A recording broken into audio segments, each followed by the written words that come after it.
ఇస్నాపూర్ గ్రామ పంచాయతీలో మీరు చేసినంత అవినీతి మరెవరైనా చేశారా? మీ అవినీతిపై బహిరంగ చర్చకు సిద్ధమా అంటూ ఇస్నాపూర్ మాజీ సర్పంచ్ బీఆర్ఎస్ నాయకుడు ఎల్లకొండ మల్లారెడ్డి సవాలు విసిరారు.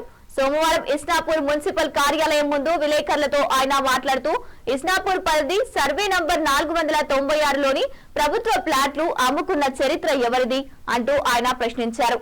అంతేకాకుండా గ్రామ పరిధిలోని లేఅవుట్లలో పార్కుల స్థలాలు ఏమయ్యాయి అని ప్రశ్నించారు. అంతేకాకుండా కావ్య వెంచర్ పార్కుకు ఆనుకుని ఉన్న సెప్టిక్ ట్యాంక్ స్థలం ఏమయ్యింది, ఈ విషయాలు ఎవరికి తెలియవు అనుకుంటారా అంటూ ఆయన ప్రశ్నించారు. అంతేకాకుండా నిర్మాణ పనుల్లో పెద్ద ఎత్తున వసూళ్ల పర్వం కొనసాగిందని, తన పదవి ముగిసి ఇస్నాపూర్ గ్రామ పంచాయతీ మున్సిపల్ గా మారిన శ్రీశైలం ఆధిపత్యం మున్సిపల్ కార్యాలయంలో చెలాయిస్తూ మున్సిపల్ కార్యాలయ అధికారులను విధులు నిర్వహించుకోవడంలో అడ్డుపడుతున్నట్లు ఆయన తీవ్ర ఆరోపణలు చేశారు. గడ్డం శ్రీశైలం అవినీతిపై అతి త్వరలో పూర్తి సాక్ష్యాధారాలతో పత్రికా సమావేశం ఏర్పాటు చేయనున్నట్లు ఈ సందర్భంగా ఆయన తెలిపారు. గ్రామంలో నీటి సమస్య అనేది చాలా విపరీతంగా పెరిగిపోయినా ఉంది. ప్రజలంతా ఇబ్బంది పడుతూ ఉన్నారు. దాని విషయంలో కమిషనర్ గారు చెప్పడం కూడా జరిగింది. మరి పైనుంచి రావట్లేదని వాళ్ళు సమాధానం చెప్తా ఉన్నారు. ఏదేమైనప్పటికీ ఇస్నాపూర్ గ్రామంలో పొల్యూషన్ వాటర్ కాబట్టి ప్రజలకు చాలా ఇబ్బందికరమైన పరిస్థితిలో ఉంది. వాటర్ లేని ఇబ్బంది ప్రజలందరూ అల్లాడుతూ ఉన్నారు.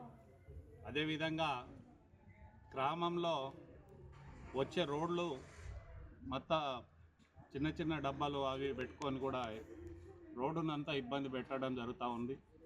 ఒకటి మార్కెట్ యార్డ్ లేక మార్కెట్ కూడా ఆ రోడ్లపైనే పెట్టుకొని ప్రజలకు ఇబ్బందికరమైన పని చేస్తూ ఉన్నారు.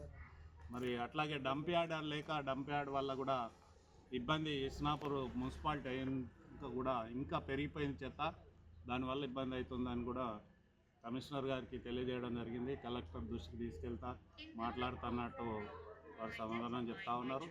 అట్లే అది కాకుండా ఇస్నాపూర్ గ్రామంలో మరి మున్సిపాలిటీ అయినాక కూడా గత మాజీ సర్పంచ్ భర్త మాజీ ఎంపీటీసీ శ్రీశైలం గారు మరి ఇంకా నేనే సర్పంచ్ అన్న భావనతోనే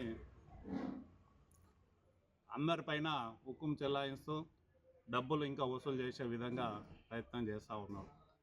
మరి అతను ఈ 15 ఏళ్ళ నుంచి 2 టర్ములు సర్పంచ్ ఉండి ఎంపీటీసీ ఉండి ఏం చేసిండు అనేది ఆయన లీలలు అనేది ఈ శ్రీశైలం లీలలు ఇస్నాపూర్లో ఎన్ని కాదు కొల్ల ఉన్నాయి, రికార్డులతో సహా ఉన్నాయి. ఆయన చేసిన లేఅవుట్లు కానీ ఆ పార్క్ ప్లేస్లు కానీ ఏ విధంగా అమ్ముకున్నాడు అనేది కూడా ప్రజలందరూ చూస్తూ ఉన్నారు. మరి ప్రజల ద్వారా అపార్ట్మెంట్ల వాళ్ళ దగ్గర డబ్బులు తీసుకొని పైప్ లైన్ వేస్తామని ఆ పైప్ లైన్లు వాళ్ళ దగ్గర డబ్బులు వసూలు చేసి మళ్ళీ గ్రామ పంచాయతీల బిల్లులు పెట్టుకొని ఎన్ని కోట్ల రూపాయలు తీసుకున్నాడు అనేది కూడా అందరికీ తెలుసు.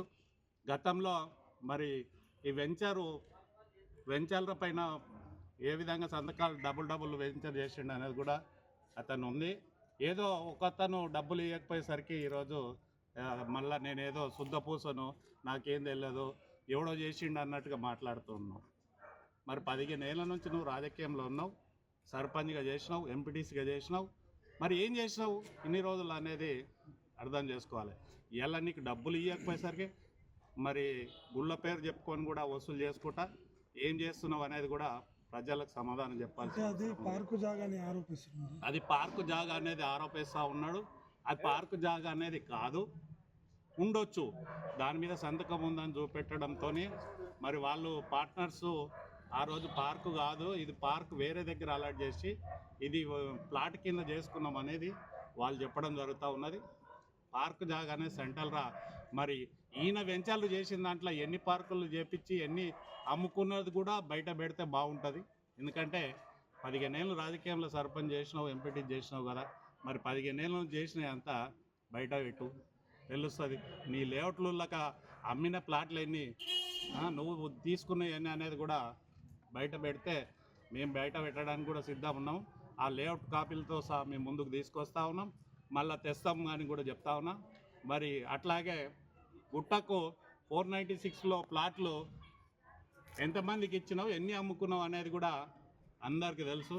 ఈరోజు 100 కోట్లు గ్రామ పంచాయతీకి నష్టం చేసిన లేఅవుట్లలో మరి గుట్టను కూడా అమ్ముకోవడానికి ప్రయత్నం చేస్తుంటే మరి రెవెన్యూ డిపార్ట్మెంటే, ఎందుకంటే గతంలో నేను సర్పంచ్ ఉన్నప్పుడు ఇక్కడ ఈ పబ్లిక్ చెట్టు కింద ఈ పంచాయతీ ముంగట ప్రజలకు ఇవ్వాలి, ప్రజల వద్ద పాలన అప్పుడు నడుస్తూ ఉన్నది.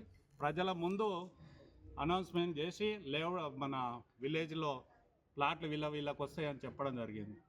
అప్పట్లో కొంచెం ప్రాబ్లం వల్ల, ఎంఆర్ఓ ప్రాబ్లం వల్ల అవి ఆగిపోయినాయి. తర్వాత అయిన సర్పంచ్ వచ్చినాక ఎంఆర్ఓ ఇవ్వాల్సిన ప్లాట్లు ఆయన ఇంట్లో పెట్టుకొని మరి సంతకాలు పెట్టుకొని ఈ రోజు కూడా ఇంకా ప్లాట్లు అమ్ముకున్న పరిస్థితి ఉంది. అమ్ముకున్న పోనీ, కానీ అమ్ముకున్న వాళ్ళకి ఈరోజు వరకు సైట్ చూడలేని పరిస్థితి ఉంది. వాళ్ళు ఇలా ఎక్కడెక్కడనో కష్టం చేసుకొని కార్మికులు కొన్నారు. ఎంతమంది నష్టపోయారు అనేది కూడా ప్రజలందరికీ తెలుసు. వాళ్ళందరికీ ఇంకా చూపించే బాధ్యత నీది కాదా అనేది నేను అడుగుతా ఉన్నాను. నువ్వు ఒక సర్పంచ్గా ప్లాట్ సర్టిఫికేట్ ఇచ్చినప్పుడు అమ్ముకున్నావు అనేది రుజువుతో సహా చూపెట్టడానికి సిద్ధం ఉన్నాం. ఒక్కటి కాదు, మెంబర్లకు 10 ఇచ్చి మిగిలిన 800 ప్లాట్లు ఏమైనాయి అన్నది కూడా లెక్క చెప్పాల్సిన అవసరం ఉంది. అడిగితే రికార్డు మాత్రం పంచాయతీలో లేదు, మరి ఎంఆర్ఓ ఆఫీస్లో లేదు. ఎక్కడ పోయినట్టు ఎంఆర్ఓకు కంప్లైంట్లు పోయిన మూలంగానే మరి వాళ్ళు మళ్ళీ రివర్సు హెచ్ఎండీకి ఇస్తామని చెప్పేసి ఆ 25 ఎకరాల ల్యాండ్ను వాళ్ళు మళ్ళా లాక్కొని ఎంఆర్ఓ ఈరోజు హెచ్ఎండీకి ఇవ్వడం జరిగింది. దాంట్లో మరి మా గ్రామస్తులందరూ కల్లాలు అవన్నీ ఉన్నాయి కాబట్టి ప్రజలందరూ అబ్జెక్షన్ చేస్తే మళ్ళీ అడగడం కూడా జరిగిన ఎంఆర్ఓ కలెక్టర్ కూడా ఇవ్వడం జరిగింది. దాంట్లో కూడా అడ్వర్టైజ్మెంట్ చేసుకోవడం తప్ప ఏం చేసింది ఏం లేదు. ఆడ ఏడున్నది మా గవర్నమెంట్ ఉంది, మేము చేయిస్తాము, పోనీయమని చెప్పేసి కథలు చెప్పి ఏమి చేయకుండా ఉల్టా మా మీద కేసులు మాత్రం మా మీద చేపించి ఆయన పక్క తప్పు. అంత నీతిమంతుడు అనేది క్లియర్గా కనపడతా ఉన్నది. నేను ఏ దానికైనా సిద్ధం, ఆ రికార్డులతో సహా చూపించడానికి సిద్ధం, అవసరమైతే డిబేట్కి వస్తా అంటే మాట్లాడడానికి కూడా సిద్ధం. ఇట్లాంటి అవినీతిపరుడు అనేది రుజువు చేయడానికి కూడా సిద్ధం. ఎందుకంటే ఒకదాన్ని పట్టుకోండి, డబ్బులు ఇవ్వనంత మాత్రాన ఏదేదో చూపెట్టడం కరెక్ట్ కాదు. అది ఒకవేళ పార్కే అయితే క్లియర్గా ఉంటే ఉండని కూలగొడతారు. గవర్నమెంట్ అనేది వాళ్ళు కమిషనర్ ఉన్నారు, వాళ్ళు కూలగొట్టడం జరుగుతుంది, నోటీసులు ఇవ్వడం జరుగుతుంది. అదొక్కటే కాదు, అన్నీ చేయాలనేది ఒక గ్రామంలో ఒక సిస్టమేటిక్ పద్ధతి అనేది గ్రామంలో రావాలనేది కోరుకుంటా ఉన్నాం. మున్సిపల్ అయిన తర్వాత నీట్ని ఇప్పుడు ఆఫీసర్ పాలన ఉన్నది, వాళ్ళ మీద ఆఫీసర్లు చేసేదానికి ఉల్టా ఏదో మాట్లాడడానికి కాకుండా ఆఫీసర్లకు సపోర్ట్ చేస్తూ మంచి పనులు చేయాలనే, మనం మంచి జరగాలి, గ్రామం అభివృద్ధి చెందాలి అనే ఆలోచన